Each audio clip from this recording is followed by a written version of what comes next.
আসসালামু আলাইকুম রহমতুল্লাহ। সুপ্রিয় শিক্ষার্থীবৃন্দ, মেকানিক্যাল ইঞ্জিনিয়ারিং চ্যানেলের পক্ষ থেকে তোমাদের সকলকে জানাচ্ছি আন্তরিক শুভেচ্ছা। এই ভিডিওটা তৈরি করছি দশম শ্রেণীর শিক্ষার্থীদের জন্য। 2025 সালের দশম শ্রেণীর ইংরেজি বইয়ের 42 পৃষ্ঠার সমাধান নিয়ে আজকে আলোচনা করব। Class 10 English, unit 4 events and festivals, lesson 3 international mother language day, part 1, page 42, activity A, activity B. শিক্ষার্থীরা, এই ভিডিওটির ডিসক্রিপশনে এবং পিন কমেন্টে প্লেলিস্টের লিঙ্ক দেওয়া আছে, সেখান থেকে তোমাদের যার যে বিষয়ের ভিডিও দরকার খুব সহজেই দেখে নিতে পারবে।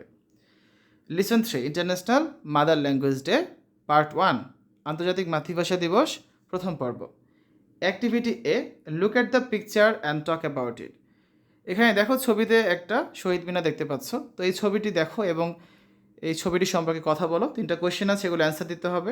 Number 1, what's the picture about, এই ছবিটি কী সম্পর্কে।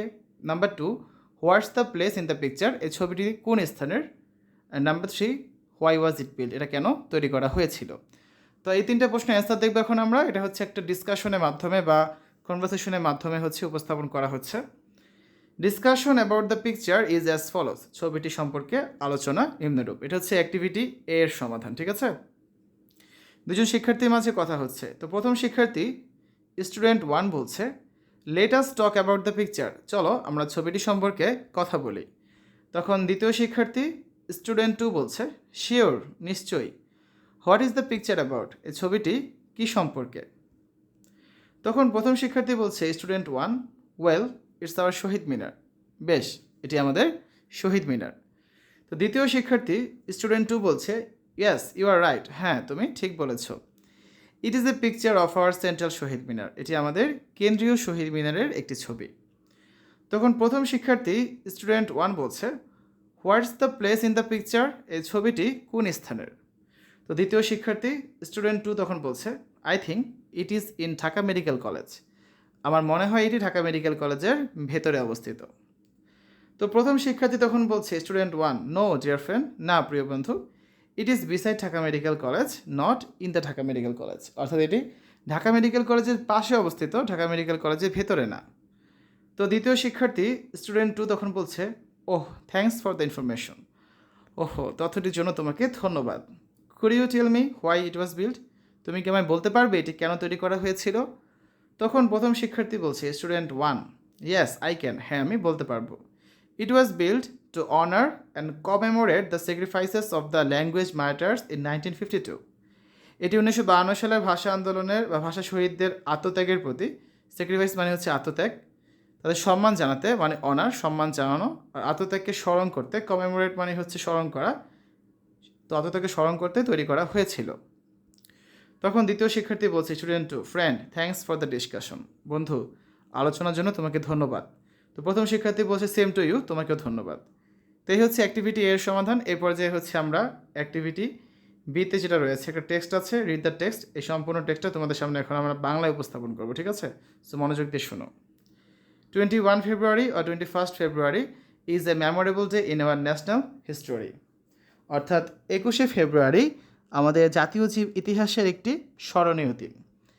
মেমোরেবল ডে মানে হচ্ছে স্মরণীয় দিন।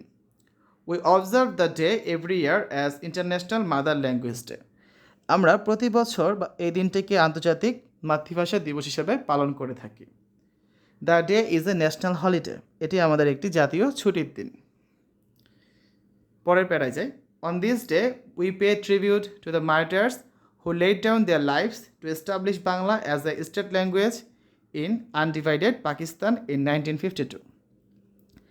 এই দিনে আমরা সেই সব শহীদদেরকে শ্রদ্ধা জানাই যারা 1952 সালের অবিভক্ত পাকিস্তানে মানে আনডিভাইডেড পাকিস্তান, তো অবিভক্ত পাকিস্তানে বাংলাকে রাষ্ট্রভাষা হিসেবে প্রতিষ্ঠা করার জন্য তাদের জীবন উৎসর্গ করেছিলেন। laid down their lives মানে জীবন উৎসর্গ করা। The struggle to achieve our language rights is known as the language movement, তো আমাদের ভাষার অধিকার আদায়ের এই সংগ্রাম ভাষা আন্দোলন নামে পরিচিত। তারপরে প্যারায়, the seed of the language movement was sown on 21 March 1948 when Muhammad Ali Jinnah, the Governor General of Pakistan, declared in a public meeting in Dhaka that Urdu would be the only state language of Pakistan. তো আমরা অর্থগুলো দেখি। Seed মানে হচ্ছে বীজ, ওয়াজ সন মানে বপন করা হয়েছিল। তারপরে আর কোন অর্থ লাগবে? পাবলিক মিটিং, এটা হচ্ছে জনসমাবেশ। স্টেট ল্যাঙ্গুয়েজ মানে হচ্ছে দাপ্তরিক ভাষা বা রাষ্ট্রীয় ভাষা, ঠিক আছে?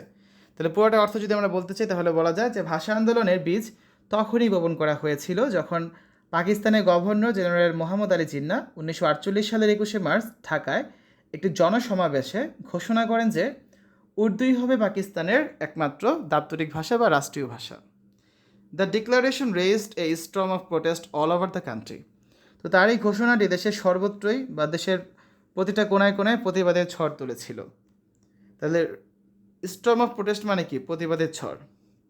The protest continued non stop gathering momentum day by day. তো এই আন্দোলন বা প্রতিবাদ দিন দিন গতিশক্তি সঞ্চয় করছে।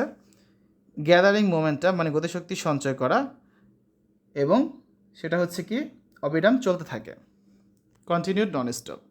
ইট turned into A movement and reached it's climax in 1952। তো এটি হচ্ছে আন্দোলনের রূপ দেয়, মুভমেন্ট মানে আন্দোলন, এবং 1952 সালে এটি ক্লাইম্যাক্স চরম পর্যায়ে পৌঁছায়।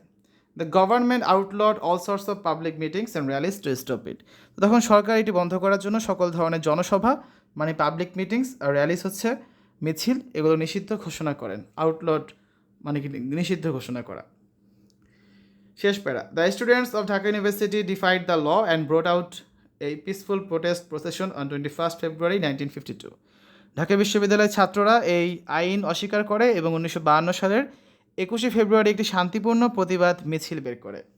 প্রোটেস্ট প্রসেশন মানে হচ্ছে প্রতিবাদ মিছিল, আর ডিফাইড দ্য ল মানে হচ্ছে আইন অস্বীকার করা। When the procession reached near Dhaka medical college, the police open fire on students, killing Salam, Rafiq, Barkat, Shafiur and Jabbar. তো যখন এই মিছিলটি ঢাকা মেডিকেল কলেজের কাছাকাছি পৌঁছায় তখন পুলিশ ছাত্রদের উপর গুলি করে এবং গুলি চালানোর ফলে সালাম, রফিক, বরকত, শফিউর এবং জব্বার শহীদ হন। অ্যাজ এ রেজাল্ট, এর ফলে বা ফলস্বরূপ, there were mass protest all over the country and the government had to declare Bangla as a state language. তো এর ফলে যেটা হয়েছে, দেশব্যাপী গণপ্রতিবাদ গড়ে ওঠে, ম্যাস প্রোটেস্ট, এবং সরকার বাংলাকে রাষ্ট্রভাষা হিসেবে ঘোষণা করতে বাধ্য হয়। হ্যাড টু ডিক্লেয়ার মানে বাধ্য হয়ে কাজটি করা হয়েছে। This Kindle the sparks of independence movement of Bangladesh, এবং এটি বাংলাদেশের স্বাধীনতা আন্দোলনের স্ফুলিঙ্গকে প্রজ্বলিত করেছিল। ঠিক আছে? Kindle the sparks of independence মানে স্ফুলিঙ্গকে প্রজ্বলিত করা। তো এই হচ্ছে বি নাম্বার অ্যাক্টিভিটি। আমরা সম্পূর্ণ টেস্টটা বাংলা অনুবাদ করলাম। আগামী ক্লাসে 43 পৃষ্ঠার অ্যাক্টিভিটি সি, অ্যাক্টিভিটি ডি এবং অ্যাক্টিভিটি ই এর সমাধান করে দেব। শিক্ষার্থীরা, এতক্ষণ তোমরা দেখেছো দশম শ্রেণীর ইংরেজি বইয়ের ইউনিট 4 লেসন 3 পেজ 42 এর অ্যাক্টিভিটি এ এবং অ্যাক্টিভিটি বি এর সমাধান। আশা করি আজকের এই ভিডিওটি তোমাদের কাছে ভালো লেগেছে। আমাদের চ্যানেলের অন্যান্য ভিডিওগুলো দেখার আমন্ত্রণ জানিয়ে আজ এখানে বিদায় নিচ্ছি। আল্লাহ হাফেজ।